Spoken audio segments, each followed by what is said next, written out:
দুনিয়াতে আপনার যত মূল্যবান টাইলস অথবা ইকুইপমেন্ট দিয়েই আপনার বাথরুম করা হোক না কেন, আপনি যখন প্রাকৃতিক কাজ সারার জন্য টয়লেটে আপনি যাই, তখন কিন্তু কেউ এটা বলে না যে আমার টয়লেটটা এত বেশি দামি টাইলস দিয়ে আমি করেছি, আজকে আমি টয়লেটে বিনা প্রয়োজনে আমি 3 ঘন্টা সময় কাটাবো অথবা 2 ঘন্টা অথবা 1 ঘন্টা, এরকম কেউ বলে না। কিন্তু আমরা যদি এই বিষয়টা এইভাবে থিঙ্ক করি যে যেমনভাবে কিছু জিনিস হচ্ছে জরুরত, আপনাকে কিছু প্রয়োজনের কারণে এই কাজটা করতে হয়। দুনিয়াতে আপনি বাথরুমে গেলে সেটা আপনার জরুরত, যখন শেষ হয়ে যায় তখন আপনি আপনার জায়গায় ফিরে আসেন।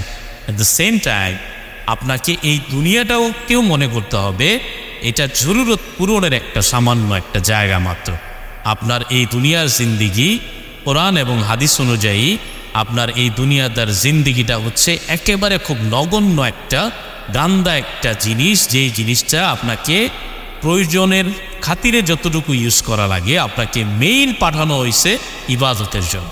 ওয়ামা খালাকতুল জিন্না ওয়াল ইনসা ইল্লা লিয়াবুদুন, আমি মানুষ এবং জিনকে কোনো কিছুর জন্যই বানাই নাই, ইল্লা লিয়াবুদুন, তারা আমার ইবাদত করবে। মেইনলি এই কারণেই আমাদেরকে বানানো হয়েছে।